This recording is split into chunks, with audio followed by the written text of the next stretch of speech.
This recording will cover Chapter 4 in your textbook, Managing Behavior and Promoting Social Emotional Learning.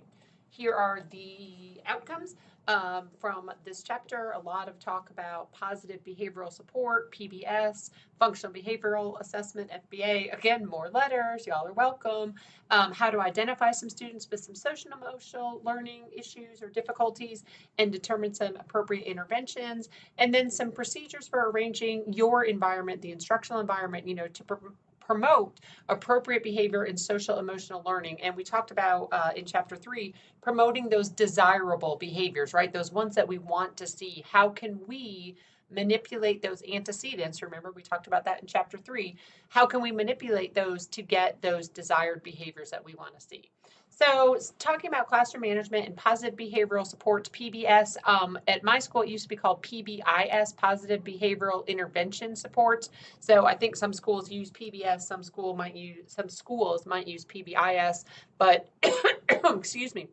Your textbook talks about PBS. So you want to think about ways that you can create a climate that promotes a desirable behaviors, And one thing your textbook mentions is on page 74 of the e-text, the 10th edition, and it talks about just something simple, positive greetings at the door, right? So you could just stand at the door, greet your students, individually by name, let them know that, you care about them, you're there for them. Good morning, Stacy. So glad you are arriving on time and ready for a great day. It doesn't have to be complicated, right? Just be personal, be positive with the students. And that's a way to set the tone, right off the bat for a great day to get started. Okay, so thinking about stuff like that, you want to establish your procedures and your rules early in the year. You want to get your students involved in creating the rules. You don't want to have 8,000 rules because then they're going to be pretty negative. You also want to try to focus the rules kind of describe the rules in a more positive way. Students will keep their hands to themselves instead of students will not hit their friends or something like that. Okay, so discussing the rules, modifying as needed, and again, seeking student input and student solutions, even with the little kids, right? They know what's up, involve them. Okay, so we also want to think about student behavior, some guidelines for facilitating appropriate classroom behavior. Look for that positive behavior, right? Catch them being good. That's how you might hear that sometime, and let students know that you recognize it. Instead of calling on the student who is misbehaving, call on the student who is behaving appropriately or those desired behaviors and say, oh, I really like how, Mrs. Scotch Tape is sitting in her seat ready to learn, instead of saying, oh, I don't like how Mr. Lamp is out of his seat running around hitting his friends. And yes, I'm totally looking at items on my desk right now, and those are going to become our friends for this chapter because, Georgia can only be used so many times. So, but thinking about reinforcers, and I'll show you figure 4.2 in just a second. So again, changing inappropriate behaviors, don't get into a power play with them, don't get into comparison between students, try to avoid arguments, you be logical and consistent when you're making decisions. Don't choose one thing for Mrs. Scotch Tape and something different for Mr. Lamp if they do the same behavior. So recognize the students' problems are really their problems, and they need to work on those problems with your support. They're not your problems, right? They're their problems, but you are there to support them as they work through those problems. And then you could also solicit help of families for behavior problems. So let me show you 4.2 really quickly. It's on page 75 of the e-text of the 10th edition. So this is just reinforcers teachers can use to increase appropriate behavior. So look at all these options, right? So many choices. So there's self-reinforcers, there's adult approval, there's peer recognition, there's privileges, free time, let them serve as important jobs, activities, they could do something that they like, get some extra time. You could do a token economy, which we'll talk about in a second, tangibles, food, pencil, crayons, stuff like that, or consumables. Oh, consumables are, food are consumables, tangibles are things that you cannot eat or don't let them eat them. Okay. So, but all these options of things that you could use as reinforcements or reinforcers for the desired behaviors, those positive behaviors that you're seeing. if you, reward and reinforce those positive desired behaviors, you're going to see those again, right? They're going to repeat them because they want to get that same recognition of whatever, however you're reinforcing them. Okay, so positive behavioral support, PBS. See, there's the I. It was expanded to include intervention. It's usually a consistent school-wide model, and fluent, meaning it can change, but it's consistent across the school. And it's effective, it's research-based, this shows we view behavior as a form of communication, which really it is, right? Think about little kids, who, little babies who can't speak. What do they do, to communicate with us? Well, they might cry, or they might knock something out of our hands or whatever. Think about dogs or animals. I'm all about Georgia, but think about animals. How do they communicate? Well, maybe they bark, maybe they, nudge you with your nose or with their nose, whatever. So think about how behavior is a form of communication for really anyone. Okay, applied behavior analysis. We talked about this, ABA. We're going to identify those observable behaviors. Those target behaviors need to be defined in observable ways that are consistent. That if I went into a room and you went into a room and somebody else went into a room, we could all observe those behaviors in the same way because they are defined that specifically. Okay, we want to measure the target behaviors, event sampling, duration sampling, interval sampling. Your textbook talks about what those mean. And then goals and treatment intervention are established. So the school-wide positive, PBS models, this is a primary prevention of behavior problems school-wide. Think back to, I think it was chapter 3 when I showed you the triangle. Remember the pyramid of the tier 1, tier 2, tier 3, way up at the top? Primary prevention, tier 1, that's the same stuff for everybody, right? Behaviorally and academically, we talked about that. And then tier 2, we might have a small group of students who need to move into some more supports. And then we might have one student move into tier 3, where they need even more, where you identify the problem behavior, conditions that prompt it, what reinforces it, modify the learning environment for that particular person, teach, reinforce new skills. We talked about this with those differential rates of, incompatible behaviors, alternative behaviors, stuff like that. Collaborate with students, families, and colleagues, and adopt a school-wide approach to prevent problem behaviors. And that's where you might use, school-wide assemblies or rewards or something like that. So you might need to develop an FBA, not a BIP, I'll get to that in a second.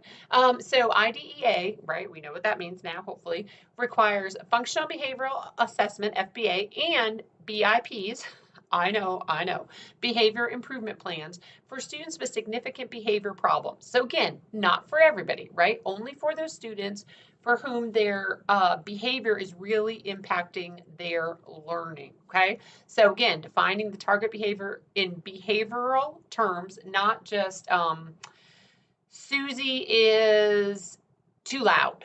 Well, what does that mean? You have to be able to define it. If there was a sub who came in the classroom or a stranger, would they be able to recognize that behavior? You want to monitor the target behavior, collect dates, frequency, intensity, rate, who, what, when, where, all of these questions.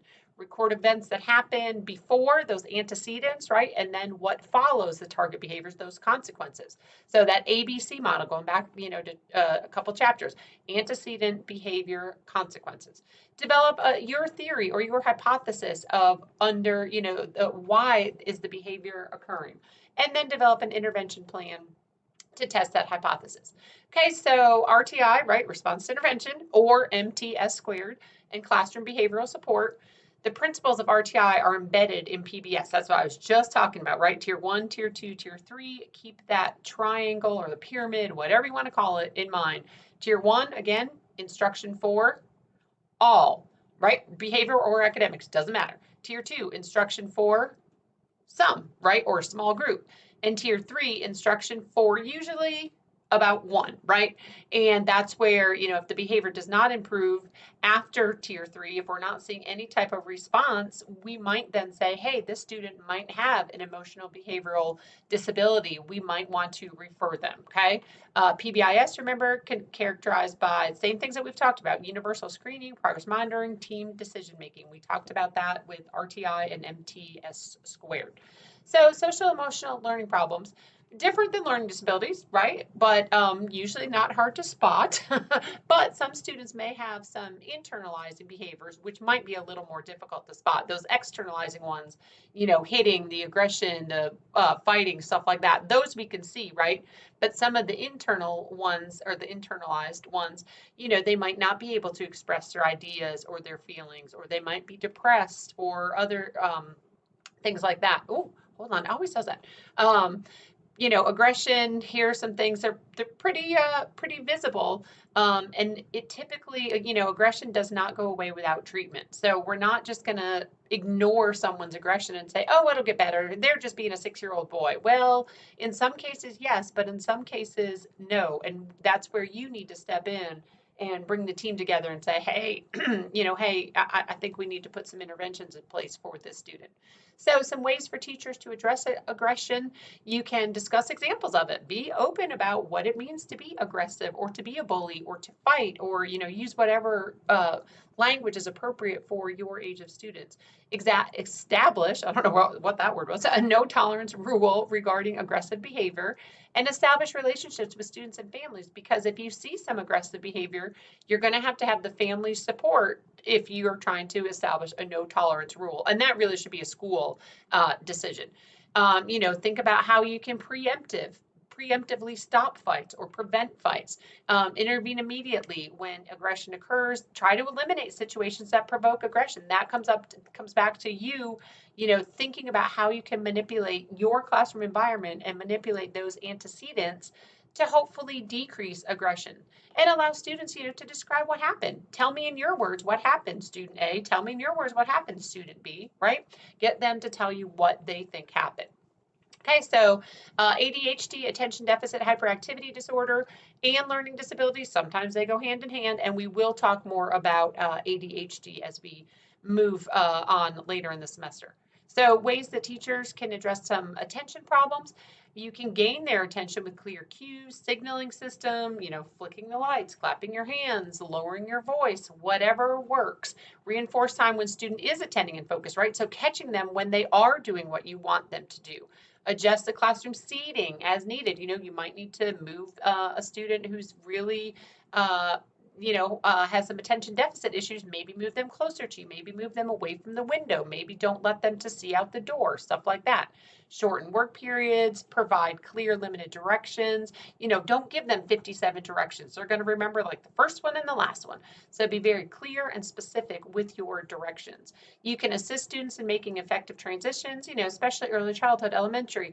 Oh, I'm going to play some music as we're transitioning from this activity to this. So that means, while this song plays, you need to clean up and blah, blah, blah, wrap up what you're doing in ELA, because now it's time to transition into social studies.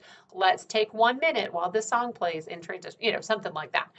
If a student is taking medication, which is not your place to tell them yes or no, they need to be on medicine, that needs to come from the nurse or a doctor and as a team decision, but that is not your place, okay, just FYI.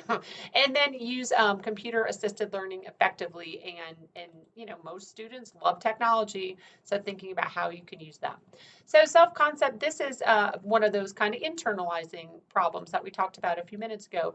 Poor self-concept is really common among children with learning and behavior problems, because they know, especially as they get older, 4th, 5th grade, they know they can't read, right? They know they're not reading as well as their friends. Their friends over here reading Harry Potter, and they're still stuck with, See Jane Run or whatever. I don't think those books are even used anymore, but you know what I mean. They're aware, when they disappoint critical people, parents, teachers, family, friends, siblings, right? They know that, when they think that they're disappointing. So teachers can help them, find ways to experience academic success, involve them in extracurricular activities, and find opportunities for them to show what they do well. Everyone's good at something. Well, what is it? I had a student years ago with autism and some other issues, but he loved the Weather Channel. He loved hurricanes. That was something he did really well. He could tell you the names of the hurricanes for the last 6 years and the next 6 years. And, I would allow him to do that sometimes. I would say, oh, so-and-so, why don't you tell the class about the hurricanes that happened in, 2004 or whatever. And that was something he did really well. I have no idea what the hurricane names are. He knew, not me. So So actually, I'm going to stop here for part one, and then I will finish up. I think I have about 10 more slides. So I will finish up part two. So come on back, just so I don't rush like I did at the end of chapter 3.